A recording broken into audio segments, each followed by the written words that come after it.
del directo hemos tenido problemas por la videoconferencia, eso de Logroño Ciudad Inteligente, pues ya sabemos lo que pasa, que muchas veces lo digital nos abandona. Bueno, yo soy Adrián Calonge, soy el concejal de Patrimonio y Centro Histórico y el maestro de ceremonias, que os voy a aburrir durante 2 minutos de reloj, porque ya vamos con retraso, y aparte de eso, los verdaderos protagonistas son estas dos pedazos de personas que tenemos aquí, Isabel Murillo, encargada del Archivo Municipal, y José Luis Gómez Urdáñez, catedrático de Historia Moderna de la Universidad de La Rioja. Y al margen, como podréis observar también detrás, irán conectando poquito a poco, si no todos, varios de los autores del libro al cual hoy vamos a tener una charla coloquio, que es Las consecuencias o las actas del Congreso del Quinto Centenario, que celebramos aquí mismo, pues hará prácticamente 1 añito y medio, una cosita así, en octubre del 21. Entonces, creemos que es una forma de poder acercar a los autores y que den sus propias opiniones, sus propias conclusiones, y sobre todo pues de poder acercar un poquito más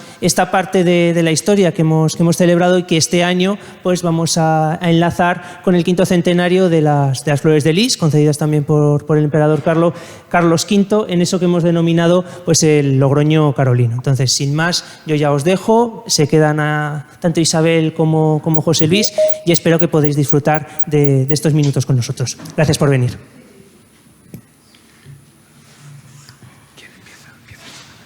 Buenas tardes a todos, gracias por venir. El congreso que tuvo lugar en esta sala en octubre del 2021 pretendía colocar a Logroño donde le corresponde en el marco de la interpretación de la primera mitad del siglo XVI. Por ello contamos con especialistas que nos permitieron conocer qué pasaba en el mundo, qué pasaba en Europa, qué pasaba en Castilla, en estos convulsos, en esta convulsa década del 20 del siglo XVI, y a continuación acudir a aquello que nos permite hacer historia, que son las fuentes, qué documentos hemos conservado, tanto en archivos locales, entendidos como archivos riojanos, como en los archivos estatales o los archivos de otras comunidades autónomas, y en los archivos europeos, fundamentalmente en los franceses, gracias a la aportación de Francis Brumont, que allí lo vemos, que nos han permitido hacer una mucho mejor interpretación de qué es lo que pasó aquí en 1521. Una interpretación, José Luis, que no está para nada cerrada, que bueno, ha sido, como todos sabemos, debatida, en el que hay, como todo en la historiografía, distintas interpretaciones sobre esos mismos documentos. Lo mismo que 2 médicos interpretan de distinta forma un TAC, pues 2 historiadores interpretan de distinta manera un documento histórico. La historiografía nunca se cierra, la historiografía siempre se revisa, y nuevos aportes, apariciones documentales en otros centros, en archivos donde uno no se lo espera, en un archivo privado, nos permiten ir aportando matices, ratificando o haciendo que nos traguemos nuestras propias palabras y tengamos que deconstruir aquella hipótesis que previamente habíamos elaborado para ir avanzando en lo que es el conocimiento lo más objetivo y lo más neutral, vamos a decir, posible, si es que la neutralidad cabe en la interpretación histórica de los hechos que nos preceden. Logroño es como es por su trayectoria histórica. El siglo XVI nos ha marcado de una manera fundamental y trascendental.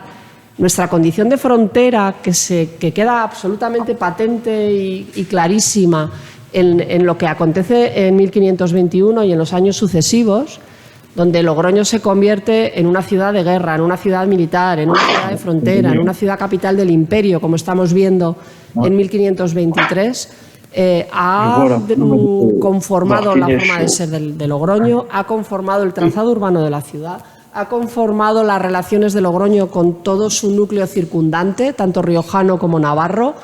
A mí solo me queda dar las gracias a cuantos participaron en el Congreso, a cuantos a continuación escribieron sus aportaciones, que no siempre son idénticas a aquello que se pudo ver y que todavía es accesible a través del canal de YouTube del Ayuntamiento de Logroño, que se puso de manifiesto y que se verbalizó en esta misma sala hace 14 meses. Pero bueno, ahí queda para la historia la importancia de Logroño, la intensa relación de Logroño con Carlos V, y lo que supuso Logroño en el devenir de la historia de España y de la historia de Europa de la primera mitad del siglo XVI. José Luis, me puedes llevar la contraria en todo lo que acabo de decir sin ningún problema. No, bueno, depende del día, ¿no? Pero hay algunas de las afirmaciones que son de manual, quiero decir, son metodológicas.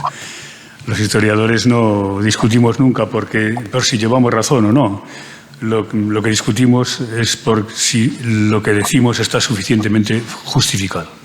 Si tenemos pruebas, si tenemos fuentes, documentos para poderlo afirmar. Y nada más, eso es tan sencillo como responder a la máxima: el que afirma, prueba. Y ya está, eso es así de sencillo.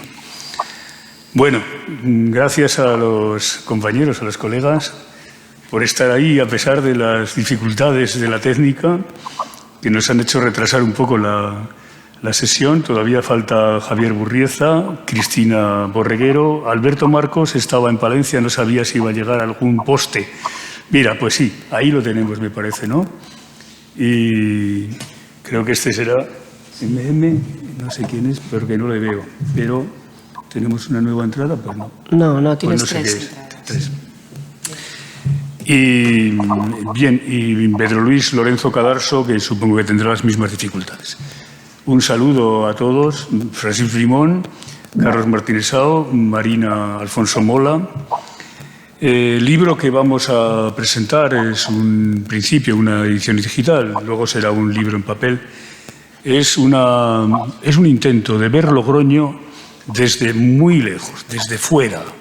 Desde fuera, cuando ya el mundo es el mundo entero, de lo que nos hablará luego Carlos Martínez Sao, porque en los momentos en que se producía el sitio de Logroño, Magallanes estaba muriendo en Mactán y Elcano pues iba a continuar la expedición que demostraría la esfericidad de la Tierra, definitivamente.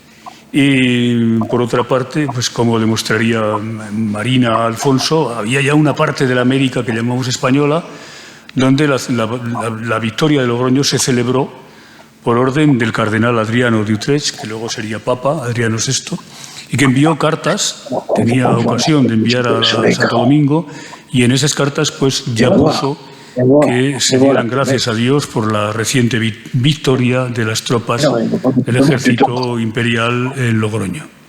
La repercusión de Logroño en Francia es obvia, porque los franceses tuvieron que dar media vuelta y volver a pasar el Pirineo, lo que produjo luego, en 1523, solo 2 años después, que Carlos V en persona llegara a la ciudad de Logroño, como él dice, para ver pasar las tropas a la cabeza de un gran ejército que se preparaba para invadir Francia. La rivalidad entre Francisco I y Carlos V es conocida, son 4 guerras las que mantuvo contra Francia. Esa expresión que dijo después de una visita en Italia, no me acuerdo ahora en qué ciudad, que se ha utilizado muchas veces, que quiero paz, que quiero paz, que quiero paz. Esa expresión del emperador, que yo creo que todavía Juan Carlos I recordó y pronunció esas palabras cuando le dieron la medalla de Europa en Aquisgrán. Bien, pues el que quiero paz, que quiero paz, que quiero paz, escrito por Carlos V, prosigue de la siguiente manera: y espero en Dios que mañana partamos a la Lombardía, donde le romperé la cabeza al rey de Francia, y espero que para él sea peior priori, etcétera, etcétera. Es decir, quiero paz, quiero paz, quiero paz, pero al día siguiente volvía a partir para la guerra, una vez más, el emperador guerrero. Lo que... Si quieres paz, prepara la guerra, dice el aforismo latino, ¿no? Si vis pacem, para verum. Pero después de 2000 años, con todo lo que hemos visto y con la memoria que recordamos de hechos tan trágicos y tan recientes como la Segunda Guerra Mundial y las postrimerías, también nos han hecho aprender un poco. Y ya Juan Luis Vives, nuestro maravilloso valenciano, ya le criticó a Carlos V por sus hazañas bélicas. Se atrevió a hacerlo con el emperador en un libro fabuloso que es uno de los antecedentes de la cultura de la paz, que se titula De concordia y discordia in humano genere. Así que también vamos aprendiendo de los humanistas, de los ilustrados, de Kant, que habló de una paz perpetua, del abate Saint-Pierre, del padre Vittoria, fundador del derecho internacional, que prohíbe la guerra, como hoy sigue estando prohibida en la ONU, ¿no?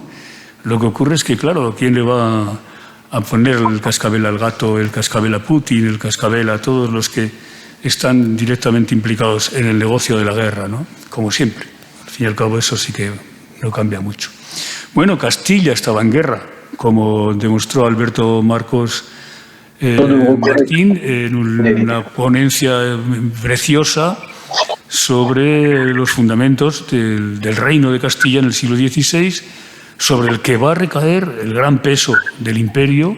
Viene habida cuenta de que por Sevilla entran los tesoros virginales, que diría Tirso de Molina, y que eso es lo que verdaderamente vino a sufragar los gastos, ¿no?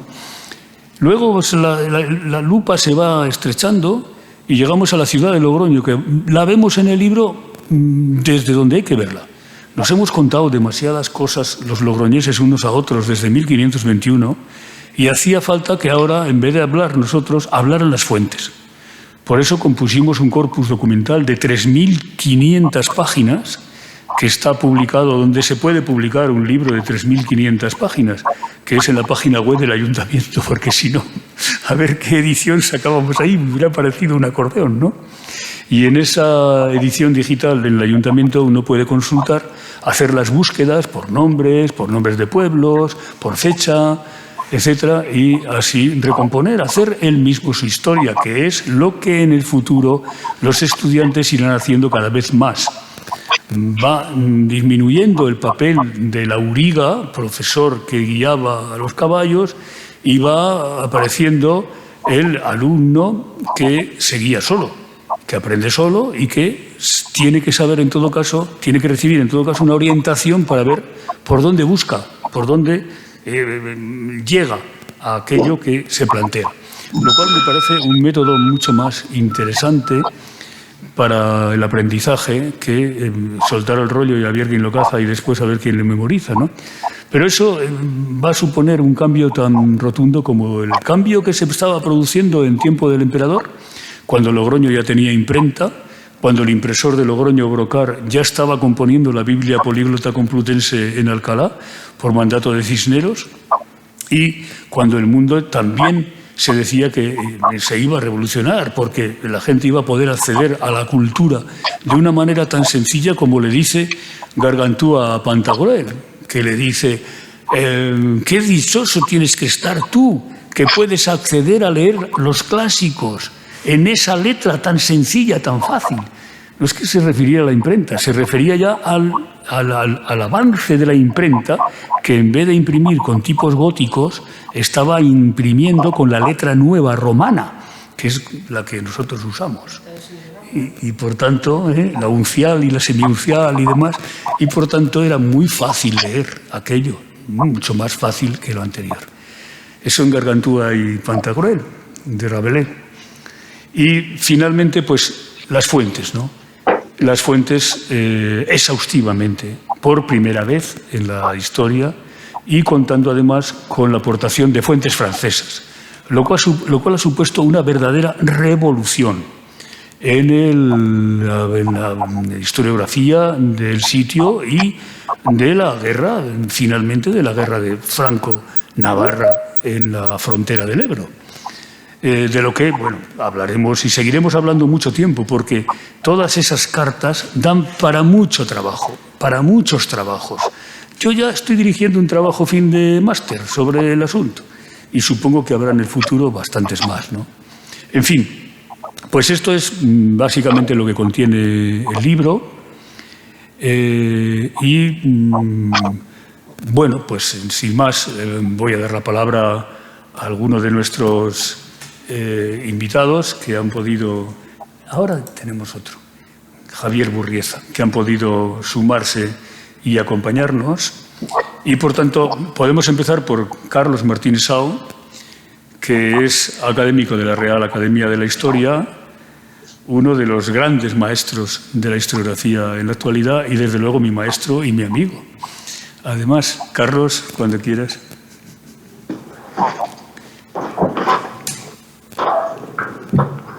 Sí, os doy las buenas tardes a todos los amigos que estáis aquí reunidos en torno a ese libro que es el resultado de un congreso inolvidable en el cual todos participamos, en el cual todos disfrutamos muchísimo de la hospitalidad que nos brindó la ciudad de Logroño y de poder estar, aunque fueran unos ratos deliciosos con algunos de los amigos ya conocidos, e incluso incorporar a algunos otros a nuestro ámbito más personal, ¿no? Lo conocíamos de lejos y se incorporó.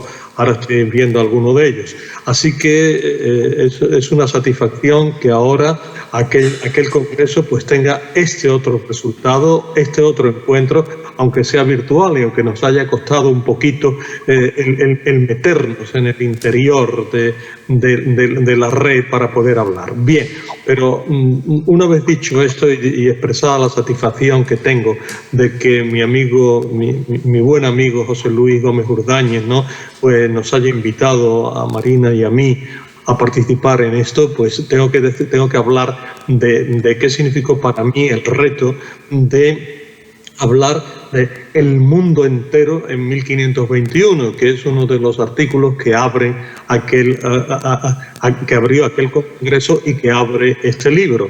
Bien, en 1521 pues están pasando muchas cosas. En 1521 pues están siendo derrotadas las comunidades de Castilla, pero de esto no puedo hablar porque si no le quitaría el terreno a Alberto Marcos Martín.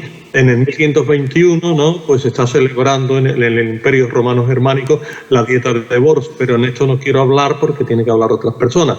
En el 1521, ¿no?, pues se está terminando la conquista de la Ciudad de México, de Tenochtitlan, pero de eso no puedo hablar porque eso le corresponde hablar a Marina Alfonso. Es decir, que al final hay muchas cosas, a pesar de que es el mundo entero, a las cuales no puedo entrar. Pero sí que me dejaron, como siempre últimamente suele ocurrir, aquellos espacios, ¿no?, que son menos transitados por la historiografía española.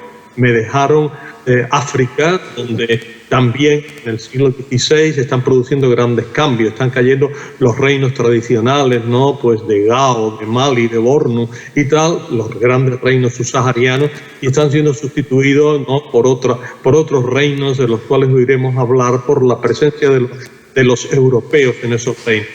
Lo mismo ocurre en el mundo asiático. En el mundo asiático ya estaba muy bien asentado el gran imperio otomán y el gran imperio de la China Ming.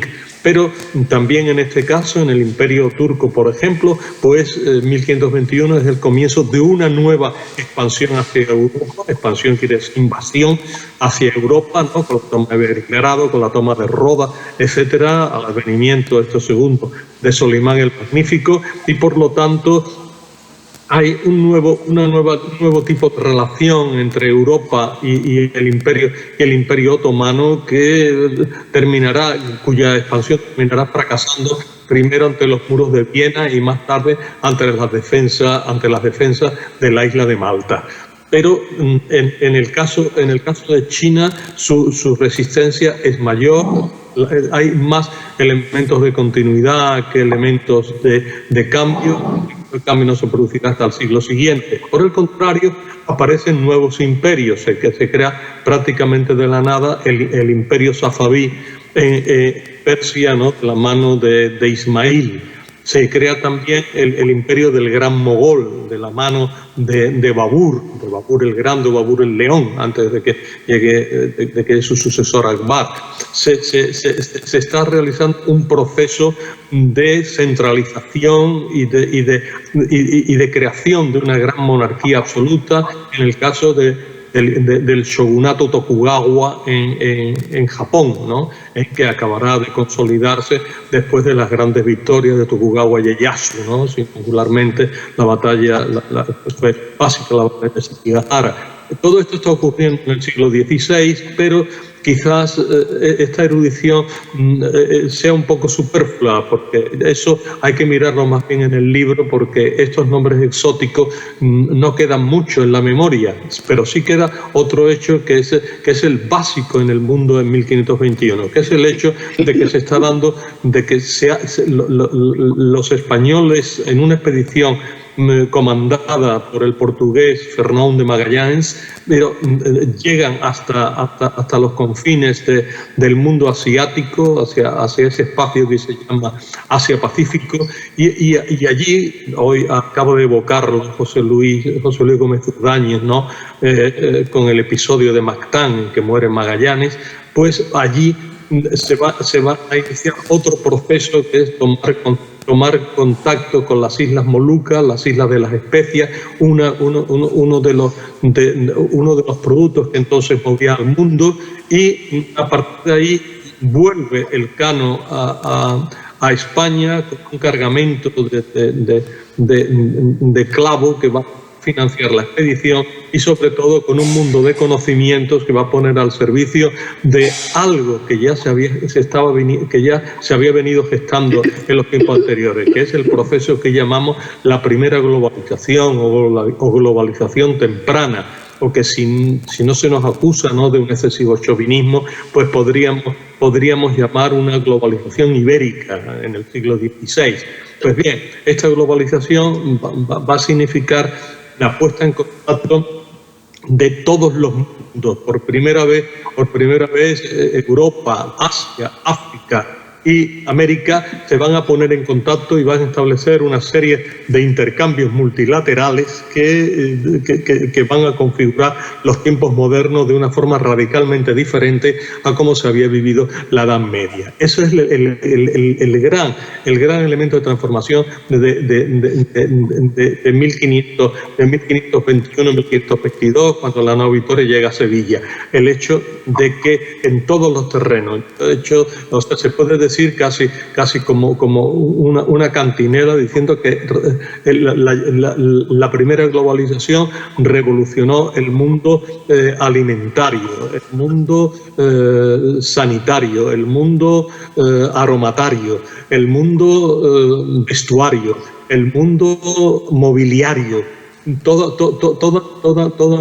una serie de elementos de la vida cotidiana y vida de lujo y vida de todo, pues fue revolucionado por el contacto de todos estos pueblos, porque la plata americana caminó hacia España por un lado, pero caminó hacia China por otro.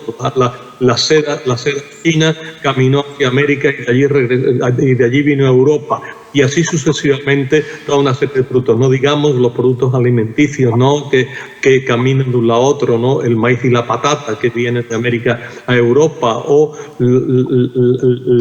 todos los alimentos corrientes en Europa que viajan hacia América, ¿no?, pues el trigo, el azúcar y los animales, ¿no?, pues todo el ganado, ovino, caprino, porcino, etcétera, el caballo.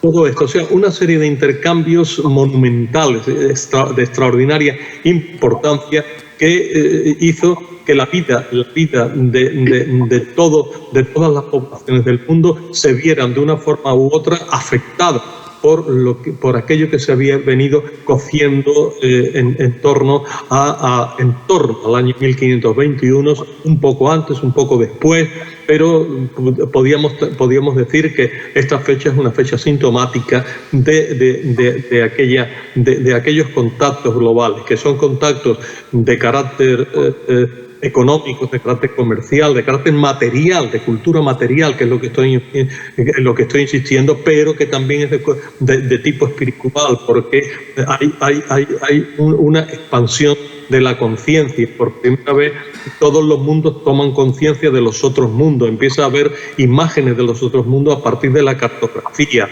partir de las artes plásticas, a partir de las obras que escriben. describen esos mundos. Ya hable Juan González de Mendoza, hable de la China, ya el padre Acosta hable de América, ya, en fin, hay todo unos mundos que se abren al conocimiento de los otros. Esta puesta en común, tanto material como espiritual, de los mundos es un hecho fundamental que se da en el siglo XVI, que cambia los parámetros totales en que se va a desenvolver la historia futura. Y en eso pues es la envoltura primera del contexto primero donde se va a desenvolver la historia pequeña, pero compuesto en absoluto desdeñable de nuestro Logroño en 1521. A mí me tocó dar esta panorámica general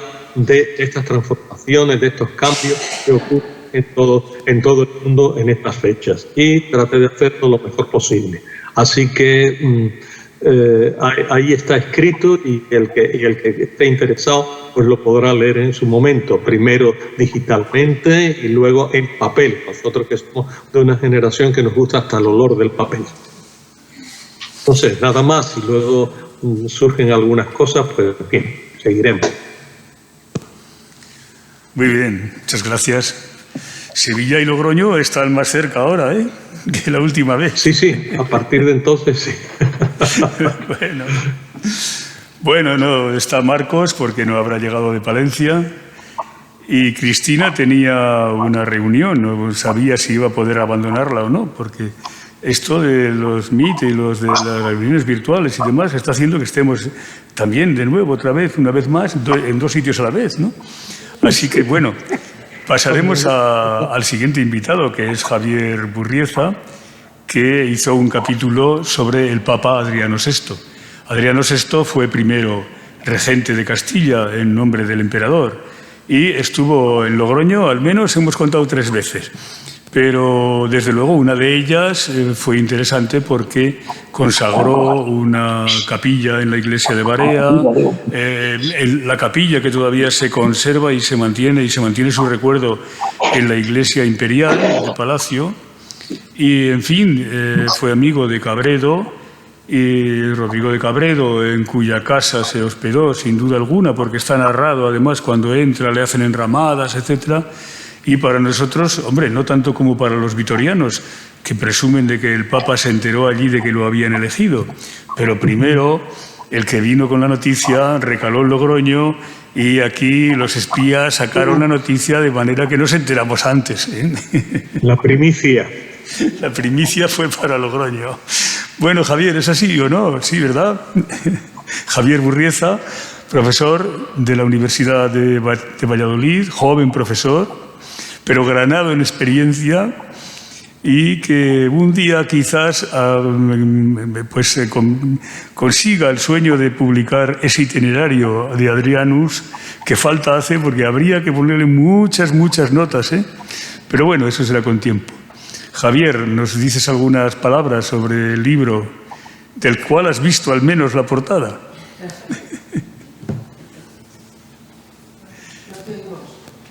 Micrófono. Javier, no te oímos.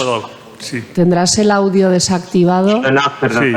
Perfecto. Buenas tardes, Javier. Lo había quitado y no he podido introducir. Bueno, pues en primer lugar, saludar a todos y cada uno de... ¿Me escucháis bien? Sí, muy bien. Muy bien. Vale. Bueno, pues saludar a todos y cada uno de los amigos que nos hemos reunido en torno a la presentación de este libro. Fíjate, una de las cosas que a mí más importante me pareció de este congreso, que fue en noviembre del año pasado, estamos todavía en mentalidad de 2022 y fue 2021, pero es que nos encontramos con cierta libertad. Y yo creo que eso es algo muy importante que además lo debemos destacar. Una de los valores de los congresos, de los encuentros, de los coloquios, pues es precisamente la relación entre las personas. Porque los historiadores, además de estudiar nuestros asuntos, nuestros problemas históricos, nuestros procesos, fíjate qué proceso tan importante nos ha explicado el maestro Carlos Martín de Só, pues aprendemos de nuestros diálogos. Y no solamente en el momento de la ponencia, y esto es algo importante para todos los que nos puedan escuchar en este instante, ¿no? En Logroño. Aprendemos de la ponencia en el momento que la estamos escribiendo. Hemos aprendido antes en el momento en que la hemos investigado. Aprendemos también con el público en el momento que la exponemos, porque vemos las reacciones del público en sus preguntas. Y en los diálogos que después en esa ciudad tan adorable como es Logroño, pues pudimos tener con todos y cada uno de los componentes de este congreso, porque además creo que nos quedamos casi todos a lo largo de todo el congreso. Pues sí, efectivamente, algunos les pude ya conocer físicamente después de haberles leído tanto.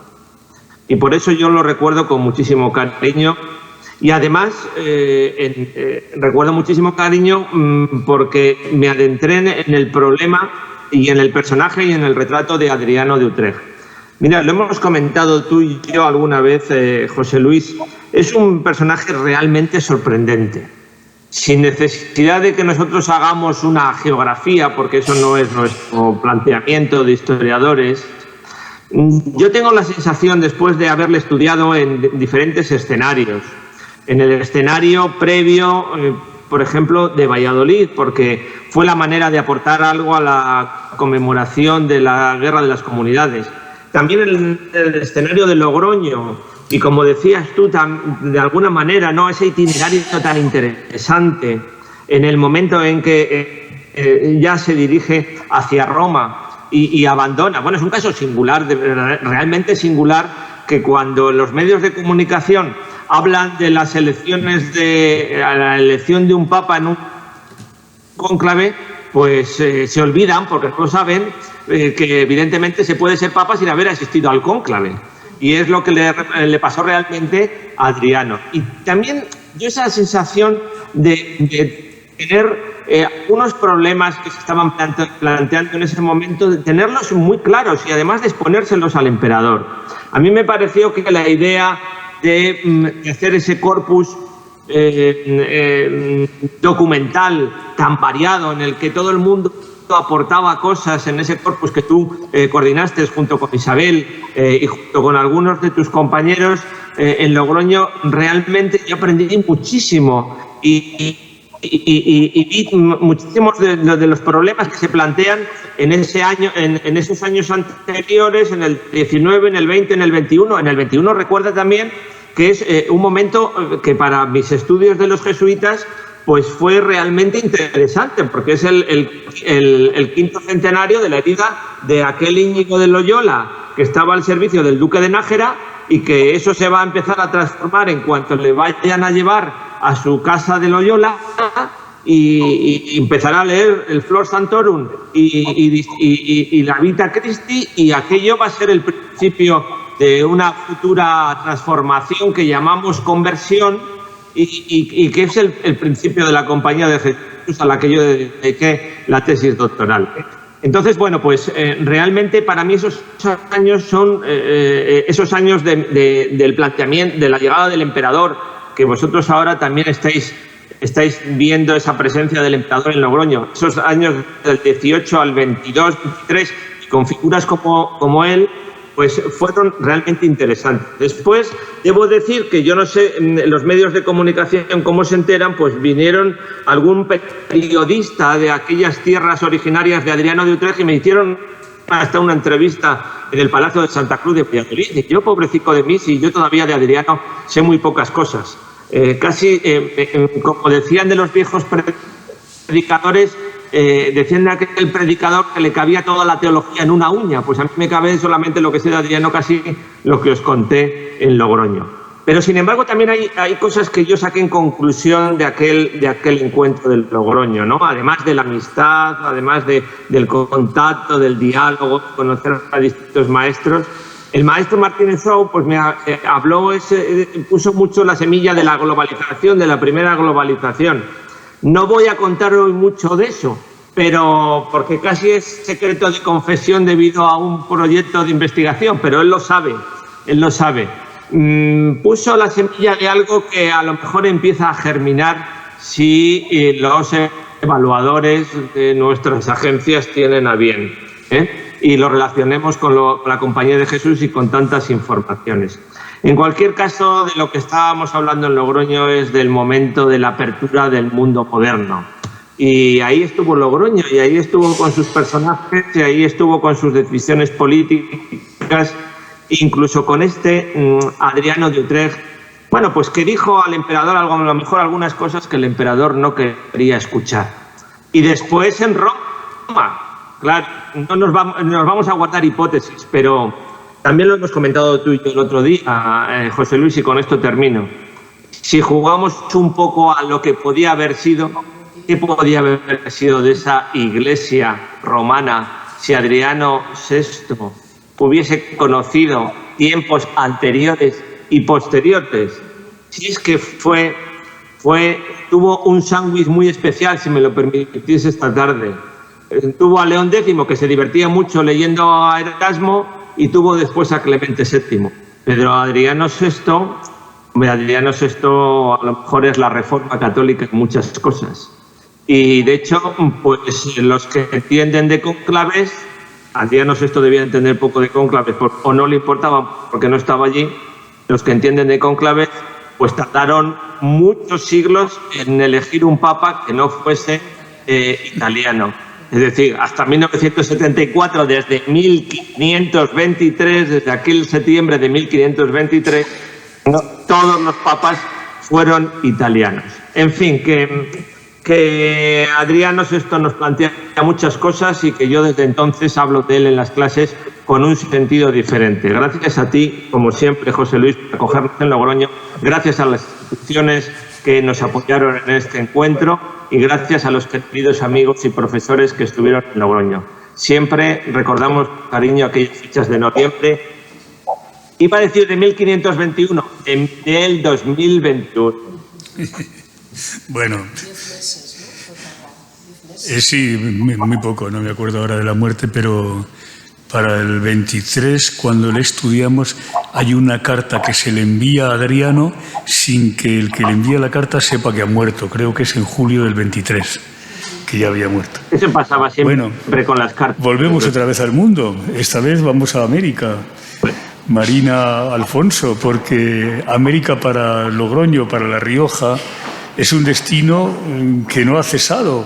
Es el destino del Tengo un tío en América, que es cómo se titula el libro de Mercedes Lázaro, fabuloso, y Pedro Gurría, sobre la emigración que prosiguió durante toda la Edad Moderna, en el siglo XIX y desde luego en el siglo XX, en oleadas que han hecho de la América española un lugar donde hay bastantes cofradías de Valvanera. En muchas ciudades, en muchos pueblos, allí están los riojanos con su cofradía de Valvanera. Allí donde iban, llevaban a la Virgen de Valvanera, como habían creado también la cofradía en San Ginés, en Madrid. En fin, hay muchas relaciones con personajes importantes. Hernán Cortés está relacionado con familia de su hijo, con Nalda. Y los Pizarro están aquí en 1521. Gonzalo, el hermano del conquistador, en fin. Bueno, y el padre. ¿Quién no pasó por Logroño en 1521? El que no pasó por aquí no era nadie, ¿no? Pero bueno, América se proponía ya en el momento en que se va a tomar México por Hernán Cortés, justo cuando aquí se ha liberado Logroño, ya se proponía como lo que iba a ser luego, ¿no? La nueva España, es decir, el ensanchamiento de fronteras. ¿Quién, por jugar a la metahistoria, ¿no, Javier? Si decíamos el otro día que hubiera podido ocurrir si Adriano hubiera continuado más tiempo en el papado, ¿qué no hubiera podido ocurrir si algún rey con una buena cabeza hubiera puesto la capital de España en México? O en Lisboa, o en los dos sitios, ¿no? Eso se lo he oído yo a algún maestro muy lúcido, ¿no? Sí, bueno, ¿por qué no? Llegó un momento en que se vivía mejor allá que acá, lo cual no siempre es bueno para los de acá, como la historia demuestra, ¿no? Bueno, Marina, un saludo. Tienes la palabra. Pues saludos muy cariñosos para todos los que estamos esta tarde aquí y los que estuvimos en el Congreso del 2021, que fue una reunión realmente de intelectuales, al mismo tiempo mucho cariño, mucha amistad, mucha empatía y como decía Javier, estas reuniones, su gran valor, vernos, interconectarnos, el forjar esos vínculos, el poder hacer transmisión no solo de conocimientos, sino de entusiasmo y de, bueno, incluso esas utopías que uno quisiera que fuese la historia en todo momento y que después la realidad pues nos va poniendo en el sitio que nos corresponde y ahí. A mí me gustaría tener esa capacidad que tienen mis compañeros de departamento, que a poco que te ceden la palabra te suelta una conferencia con toda tranquilidad, porque como bien dicen sus nietos, es que el Avi habla mucho. Y claro, yo lo único que voy aquí a comentar, porque los detalles de esa relación entre el cerco, el sitio de Logroño y el cerco, el sitio de Tenochtitlan, pues es un año y para mí fue sencillamente un reto. Un reto cómo iba a vincular esos dos espacios tan sumamente distantes y sin embargo tan próximos, justamente en una América que entonces era la gran desconocida.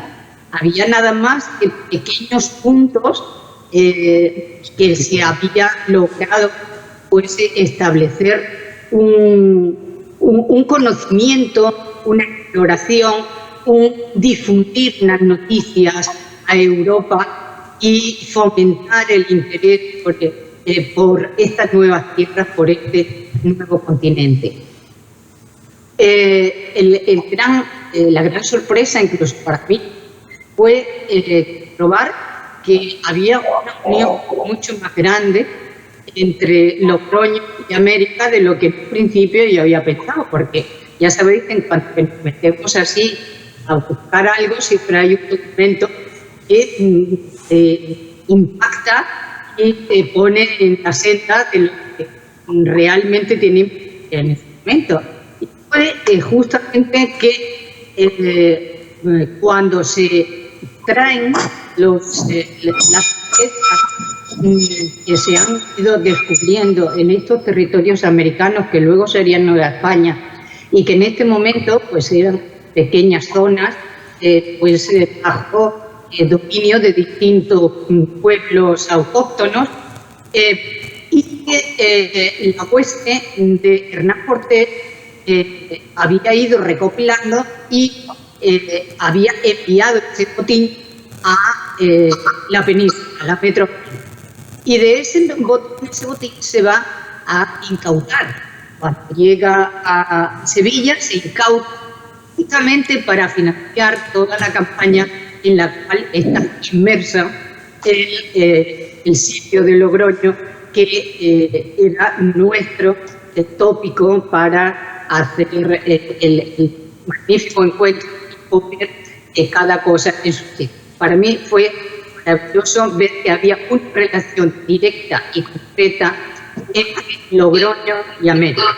Porque claro, yo soy mucho más una trabajadora del siglo XVIII y en el siglo XVIII, claro, los barcos que van a América, en Nuestra Señora de Valvanera, es, pues no sé si habrá como un 20% de barcos que hacen la carrera de India en el libre comercio, que se llama Nuestra Señora de Valvanera, porque era muy milagrosa y ya se sabe que todos los que se embarcan, todos los marineros, pues son bastante supersticiosos y tienen que entregar una confianza de que van a llegar a puerto salvo en unas divinidades que los van a proteger. Y la Virgen de Valvanera debería de ser de las más milagrosas junto a San José y a las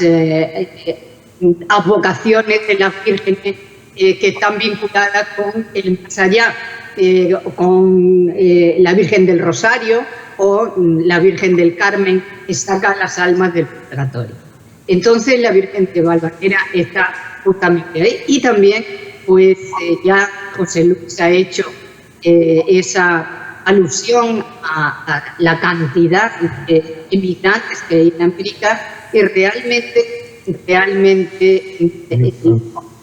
La Rioja, el riojano y América van a estar íntimamente unidos, pero para el 21 va a ser América la que le va a facilitar a los riojanos el que les paguen determinados servicios que han prestado y que puedan mantenerse en una vida desahogada y reconstruir aquello que se había derruido con motivo del enfrentamiento con las tropas francesas. Bueno, pues no voy a seguir más, porque si después alguien tiene alguna pregunta, yo encantadísima de poder contestarla, pero es que es algo tan amplio como los horizontes de América, y entonces no tengo esa capacidad de síntesis que tiene aquí mi compañero, y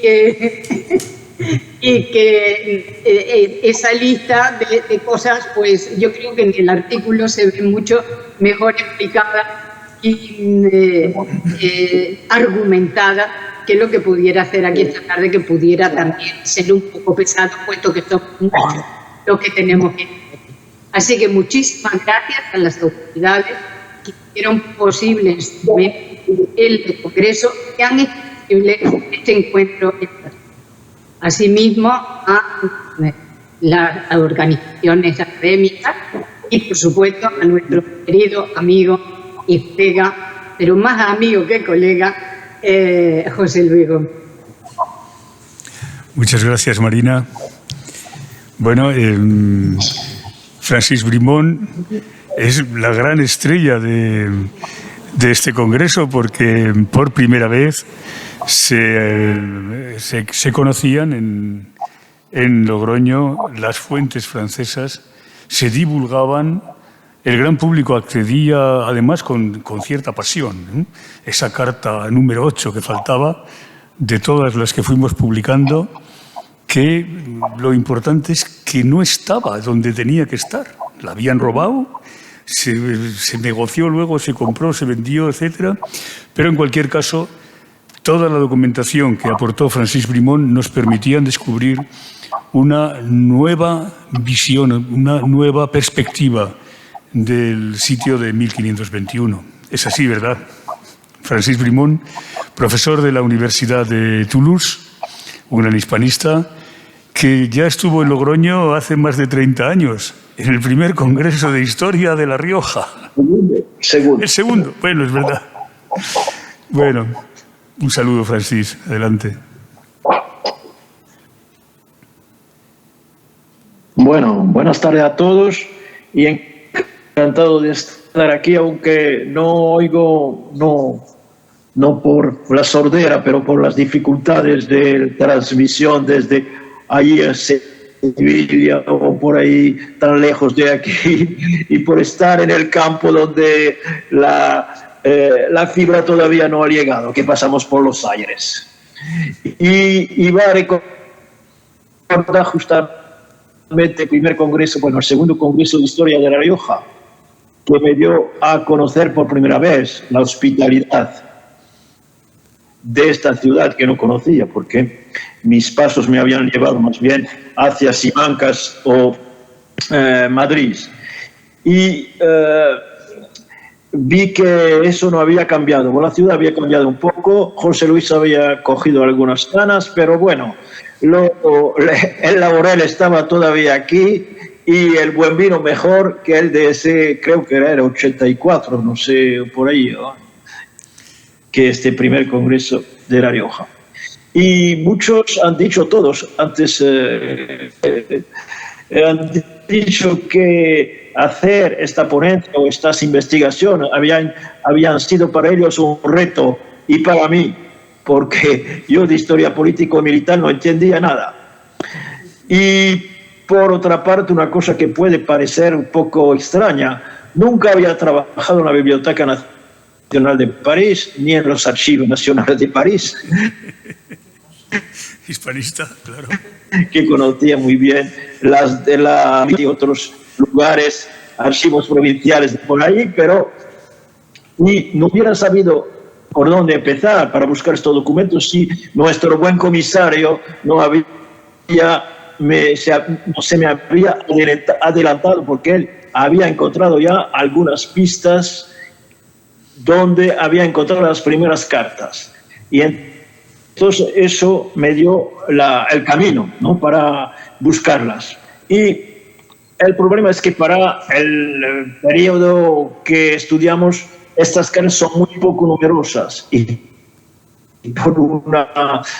sobre todo las que mandó nuestro buen rey Francisco I, porque evidentemente cuando el pobre Asparos fue destrozado, bueno, casi destrozado en la batalla de Nogain, lo que hicieron los españoles es coger las arcas donde había todos los escritos y buscando, entre otras cosas, evidentemente, las relaciones que podía haber entre los comuneros y el ejército francés, ¿no? Y entonces muchas de estas cartas se han perdido. Lo mismo se han perdido, supongo, cartas de algunas que había mandado Asparos o sus tenientes. Pero bueno, quedaban algunas, bastante, para ver todo eso. Y el problema es que el pobre Asparos, bueno, traté de defenderlo un poco, pero es un personaje un poco indefendible, ¿no? Y eso se explica por una circunstancia, pero su nombramiento, porque había sido nombrado general de ese ejército, porque era hermano de otros capitanes famosos, como el famoso Lautrec, que estaba en Italia, entonces le nombraron. Y bueno, habían dicho algunas lenguas de víbora que era porque su hermana era la amante de Francisco I, pero eso es después, o sea que para consolarse el rey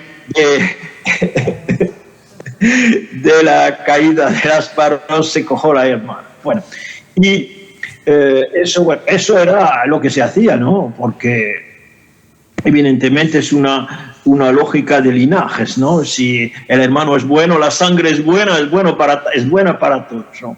Y además lo que le hizo mucho mal también es la rapidez de la conquista.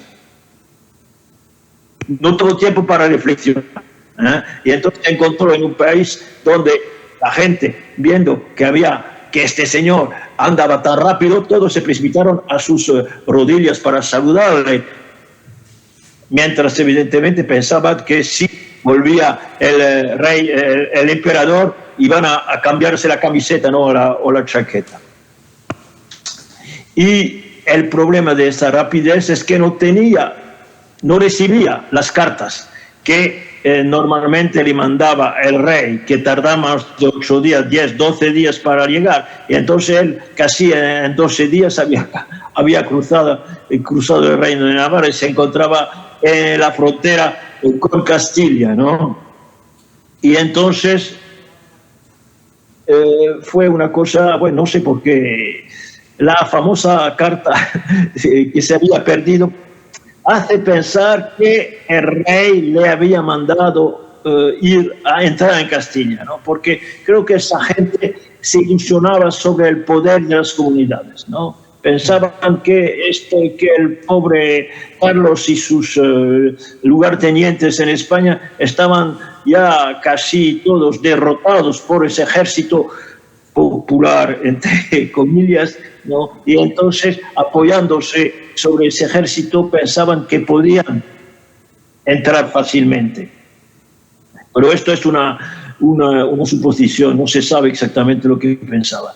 Y lo malo es que cuando llegó a Logroño se encontró evidentemente frente a una ciudad que quería defenderse. Y en una guerra es mucho más fácil defenderse que acometer, que atacar, porque el que defiende, si no se defiende, muere. Y entonces está allí y además, bueno, se encontraban en una ciudad cercada, bastante bien cercada, que no habían encontrado en todo el camino cruzando Navarra, porque el castillo de Pamplona se había rendido, bueno, con bastantes dificultades, pero no habían puesto ningún sitio antes de llegar ahí. Y entonces llegan allá, y además, cuando era en Navarra, siempre, aunque parecían en países enemigos, siempre había una quinta columna al interior. Bueno, en Pamplona está muy claro, pero bueno, en otras ciudades, y a veces la quinta columna ocupaba toda la ciudad, como en Estella, por ejemplo, donde la gente se entrega, ¿no? Y allí no había quinta columna en Logroño, ¿no? Sí, había una, pero era el ejército que llegaba desde Burgos lo más rápido que podía, ¿no? Y entonces, bueno, estas circunstancias hicieron que el pobre Asparos, aunque después ya todavía a la retirada pensaba que podía hacer algo y pensaba ir a coger arcos por ahí, siempre estaba muy optimista. Pero bueno, la venganza vino más tarde, bueno, casi vino, que fue la toma de Fuenterrabía. Y para la toma de Fuenterrabía, al revés de lo que pasa en lo que toca a la expedición de Navarra, tenemos toda la documentación, y toda la documentación que procede del jefe de la expedición, el almirante Bonivet, y que, bueno, es un almirante que no ha subido nunca en un barco, pero bueno, se fuera porque se murió su hermano, entonces pusieron el título de almirante, pero era un buen jefe y había aprendido mucho de la derrota de Asparos, ¿no? Y entonces él, desde el primer día que sale de Dijon hasta 2 meses o 3 meses después de la conquista de Fuenterrabía, nos cuenta con sus letras, paso a paso, casi todos los 2 días, a veces 3, todo lo que hace, y esto se puede, bueno, se puede ya ver muy bien, pero sería muy largo, y por eso no voy a alargarme yo. Y bueno, muchas gracias por la invitación. Tenemos muy buenos, muy gratos recuerdos de esta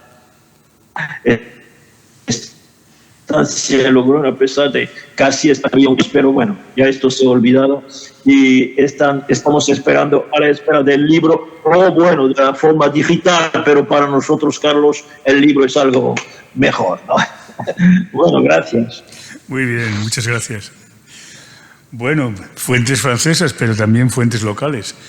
Las fuentes locales habían sido explotadas de una manera parcial. Se puede decir que cada uno de los eruditos que nos han precedido buscaban ratificar algunas de las cosas que ya decían Prudencio de Sandoval o Albia de Castro, si esto era verdad, si no era verdad, etcétera. Pero no se había hecho un estudio exhaustivo.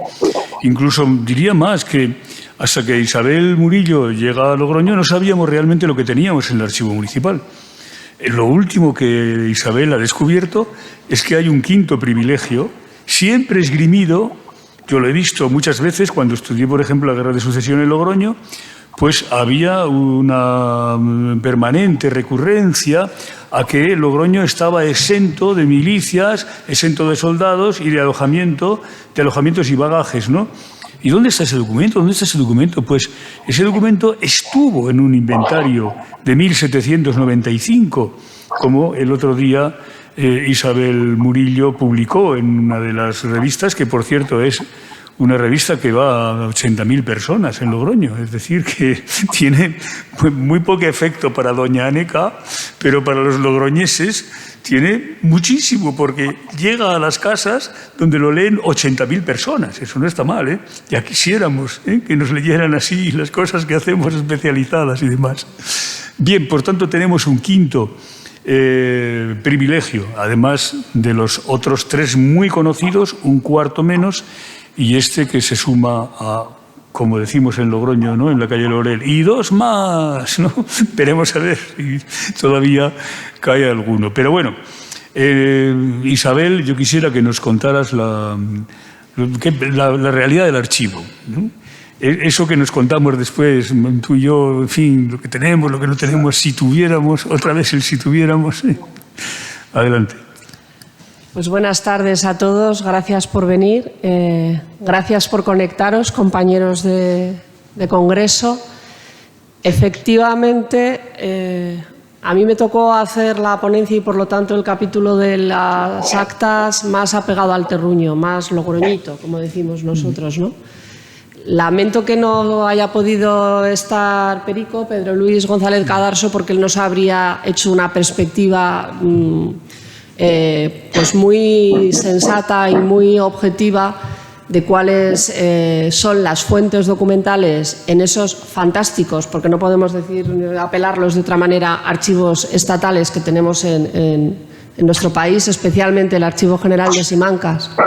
Y luego también, en este caso fundamental, el Archivo General de Navarra, que son los que realmente conforman el sustrato documental sobre el que se ha podido ver qué es lo que estaba pasando en Logroño, y no solo en Logroño, en los alrededores de Logroño.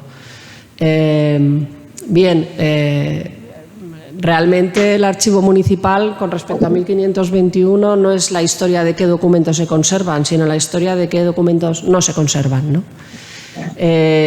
Una de las primeras conclusiones es qué lástima que no tenemos los libros de actas de este periodo, y qué envidia nos dan los de Calahorra, porque sí las tienen.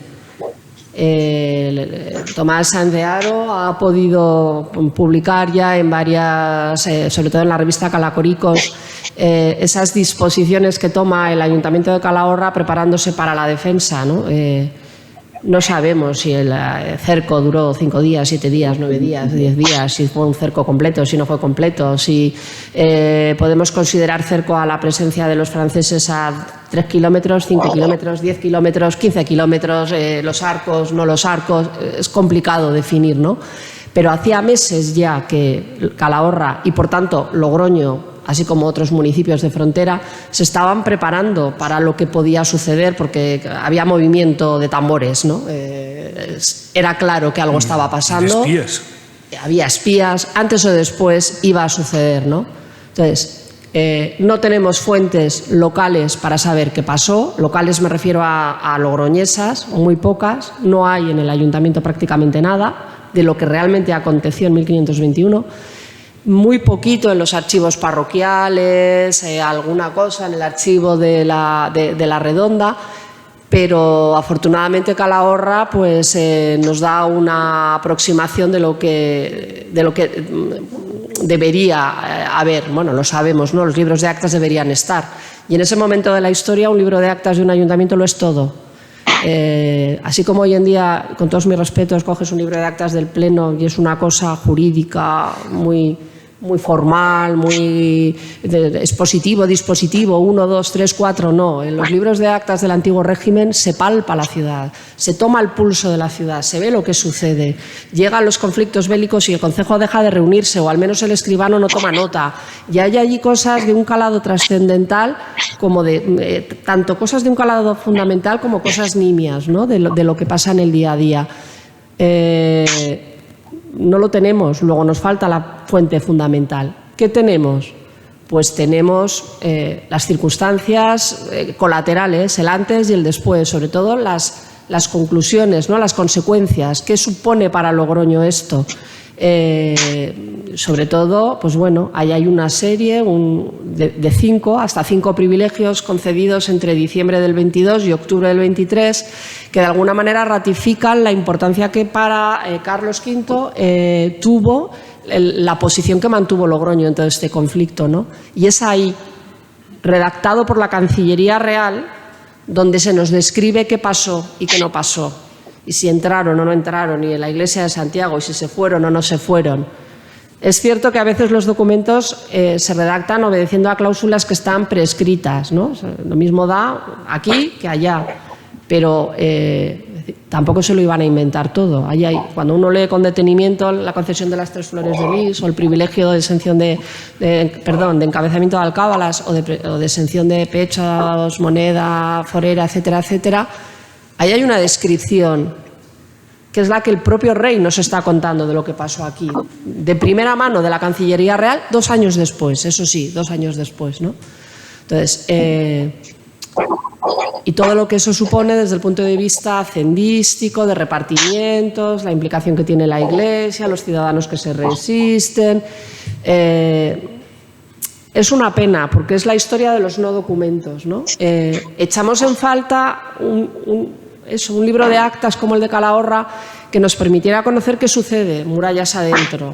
No lo tenemos en Logroño, pero lo tenemos en Simancas, que es el famoso documento ese del que tanto hemos hablado, que es el libro de cabecera de 1521, las famosas cuentas de la muralla, ¿no? Y que en realidad no son nada más que una auditoría de unas cuentas que sí que hubo en el Ayuntamiento de Logroño, porque aparte de libros de actas había libros de contabilidad, ¿no? Con lo cual, de una manera, digamos que indirecta, tenemos una fuente local recogida dentro de una fuente conservada estatal, o sea, nacional, conservada en un archivo dependiente del Ministerio de Cultura. Ahí estamos. El archivo municipal ha tenido muchas mudanzas. Si lee uno detenidamente los libros de actas, es recurrente las apelaciones de los regidores. El que tenga libros, el que tenga documentos del archivo, por favor, que las devuelva, que devuelva los documentos, pero hasta con amenazas de excomunión. En 1524 hay ya una, es decir, nuestros regidores y nuestros escribanos da la sensación de que se llevaban los documentos a casa debajo del brazo, con una facilidad proverbial. Entonces, y por muchos intentos que hizo el Ayuntamiento, el Concejo, Justicia, Regimiento, por recuperarlos a lo largo de los tiempos, y esto lo tenemos estudiado en la Guía del Archivo, publicada, ya no me acuerdo en qué año, en el 2002, me parece, 2003, pues evidentemente hay muchos que no se recuperaron. Así que, por analogía, tenemos Calahorra y de forma indirecta aquello que se recoge en Simancas. Y además las consecuencias que tuvo para la ciudad lo que aconteció en 1521. Pero no tenemos una fuente directa que nos cuente qué pasó en 1521. Con lo cual hay cuestiones que seguirán siendo hipótesis hasta que aparezca algún otro documento en algún otro sitio que nos permitan decantarnos en una dirección, en otra. Creo que con esto he hecho un resumen. Muy bien.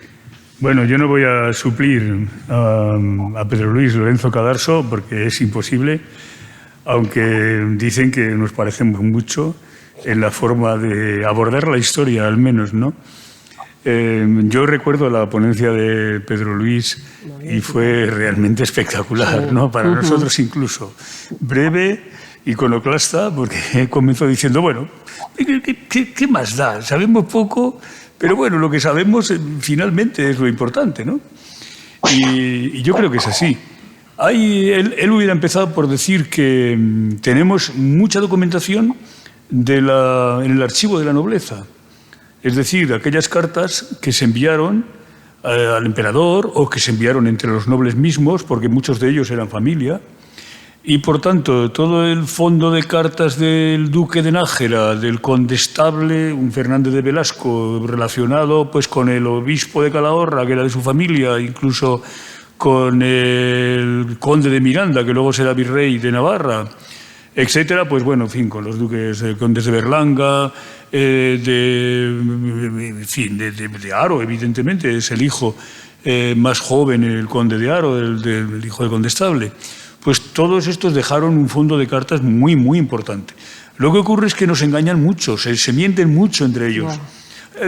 Adrián no estaba al tanto y como no estaba en la juerga de este más valer de la nobleza de entonces, una nobleza feudalizante, una nobleza que cuenta con sus huestes todavía, que no separa a veces esas huestes del ejército real, que es lo que le ocurre al duque de Nájera en Pamplona. Adriano tiene que mediar entre ellos y se le ven un poco más las simpatías por unos que por otros. Adriano tiene simpatía por el duque de Nájera, nos parece, ¿verdad? Pero bueno, vete a saber, igual lo hacía porque eran muy rudos también, eran muy feroces. A este duque de Nájera le llaman el duque Forte. Este tío ahorcó a 5 tíos, a 5 comuneros en la plaza del pueblo. Y esas cosas ya en 1521 no se podían hacer. Cuando se ejecutaba a Bravo, a Padilla, a Maldonado en la horca, había previamente una sentencia. Es decir, habían sido juzgados y demás, pero habían sido juzgados por el consejo del rey. No podía hacerlo un noble, no podía tomarse la justicia por su mano. Y por eso le fue muy mal en el futuro en sus pueblos, en Nájera, en sus villas y de señorío, Navarrete, etcétera, donde, bueno, en Navarrete quemaron el castillo. Así que, en fin, se había atrevido a mucho en tiempos en que ya no se podía. ¿Por qué? Porque el Estado estaba desarrollándose contra el feudalismo. Y a pesar de que para algunos historiadores, Noel Salomón, por ejemplo, Felipe II, Carlos V, representan una refeudalización, a pesar de esto, el Estado está progresando. Y uno de los personajes que representa al Estado es Castañeda. Y por eso recordamos todos a Francisco de Paula, que fue un gran compañero, un gran amigo en este reconocimiento y conocimiento, porque a él no le conocíamos, y que habló de Castañeda como uno de los grandes secretarios, previo a otro de los que acompaña permanentemente al emperador, que es Cobos. Lo estamos viendo a Cobos en la visita de Logroño del emperador. Desde el 20 de septiembre hasta el 9 de octubre no se separa de él. Cobos es ya mucho Cobos en el año 23. Hay una anécdota que se cuenta de Cobos, que, por cierto, era del pueblo de nuestra querida Marina, donde dejó una obra, bueno, de al lado, no. Es verdad, es que de al lado, porque Cobos es de Úbeda y Marina es de Baeza. Lo que ocurre es que ya solemos decir Úbeda-Baeza, ¿no? Lo solemos unir. Y creo que las dos son, además, un patrimonio de la humanidad. Las dos ciudades son patrimonio de la humanidad. Y allí está, en Úbeda, la Capilla del Salvador, que se parece mucho por la factura, por los pilares interiores sobre plintos que hacen que resalte todavía más la altura del edificio, a la iglesia de nuestro pueblo, Isabel, a Murillo de Rioleza. Sí, os mandaré fotos si queréis, o podéis ver las fotos de la iglesia de Murillo de Rioleza y la traza, por ejemplo, o las fotos que podáis acceder en Internet con mucha rapidez de la Catedral de Jaén. Da igual también la Capilla del Salvador, porque esta disposición de pilastras adosadas muy altas porque tienen plinto y que hace que resalte la altura como la iglesia de nuestro pueblo, y esa propensión a hacer bóvedas vaídas como las de la Catedral de Jaén, sobre todo en los balcones con columnas, etcétera, están también en nuestro pueblo. Así que, bueno, en fin, me salió la vena patriótica, la más patriótica. Pero bueno, recordábamos a Cobos. Una anécdota buenísima, ¿no? Cuando una señora le dice a Carlos V alguna, en fin, que le tiene que dar alguna merced o algo, y Carlos V le dice, consúlteselo a Cobos. Esa señora vuelve luego y le hace al emperador, le pregunta a ella o le dice algo a ella. Tengo que buscar esta anécdota que está en el gran libro sobre Cobos, que no le he leído todavía, el Geninson o Geninsen o algo así, o no me acuerdo. Y, en fin, entonces la señora le dice al emperador, consúlteselo a Cobos. Bueno, Cobos es uno de los grandes personajes que desarrolla el Estado, que finalmente es algo que en 1521 está presente en quien libera la ciudad de Logroño y a quien temen los franceses. Temen al ejército, no a las mesnadas feudales. Eso porque Logroño es una ciudad muy especial. Es una ciudad que tiene fuero de 1095, que tiene una concesión, un privilegio de Juan II en 1431 de ciudad y voto en Cortes. Es una ciudad que tiene una manera de gobernarse, como decía Pedro Luis Lorenzo Cadarso, más parecida a las ciudades aragonesas, donde podía haber gente poco sospechosa o menos sospechosa que vivía sin tener muchas tierras, muchos ganados, que vivía del comercio. En Logroño hay muchísimos comerciantes, pero ojo, hay comerciantes, mercaderes, que tienen tienda abierta en Amberes, o en Brujas, o en Lieja. Esos son los importantes y esos son los que gobiernan la ciudad. Claro, tienen un pequeño defecto. Son judíos. Se han convertido en la segunda mitad del siglo XV, cuando han visto cómo progresaban el odio antijudío, no solamente en España, sino en todos los sitios. De manera que esta clase nueva de conversos, que son los Ponce de León, son los Enciso, los Yanguas, los Soria, etc., estos pertenecen a ese grupo de caballeros, de ciudadanos, que es la clave de la ciudad. En esta ciudad no se hace nada sin contar con ellos y con otra particularidad, que son los quiñones. Y esos votan, ¿eh? Y votan, ¿eh? Votan a campaña tañida debajo del árbol o en la antesala de la iglesia, etcétera, pero votan. Y eso en Castilla, en esa Castilla, en la mayor parte de ella sometida a señorío, etcétera, eso no es posible.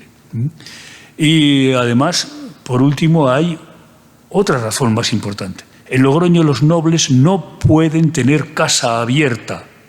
Es un poco como en Zaragoza, que tienen que disfrazarse para poder tener. Todos los nobles tienen allí casa del conde de Aranda, casa del conde de Morata, casa de tal, sí. Pero les cuesta muchísimo esfuerzo. Aquí ni siquiera lo consiguen. Fernando el Católico prohíbe al hermano del conde de Aguilar que haga una casa en Logroño, en torno a los últimos años de Fernando. De manera que eso lo tienen muy presente.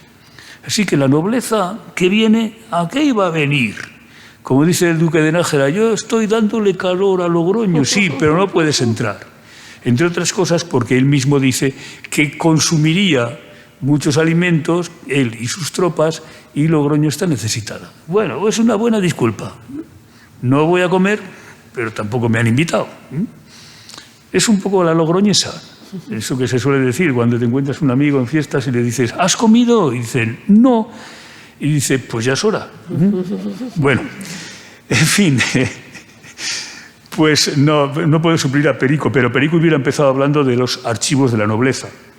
Se hubiera referido a algunos otros, Simancas, por supuesto, patronato, sello, Cámara Real, nombramiento de corregidores, etcétera, pues todas estas cosas que están en el corpus documental.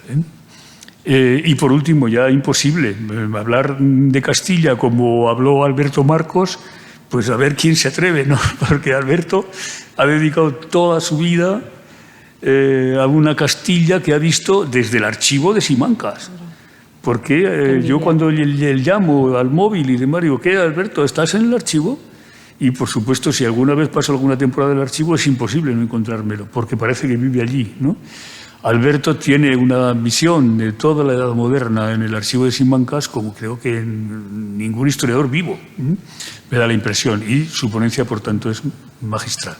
Lo mismo digo de Cristina Borreguero, una gran experta en historia militar, va decantándose a ese mundo, ha publicado un libro fantástico, que ya tenemos un gran libro en España sobre la guerra de los 30 años, por Dios, ya no teníamos que ir a traducciones de autores y demás, y la tenemos en un compendio, en una síntesis muy interesante, sobre todo para los que vais a seguir dando historia de Europa y del mundo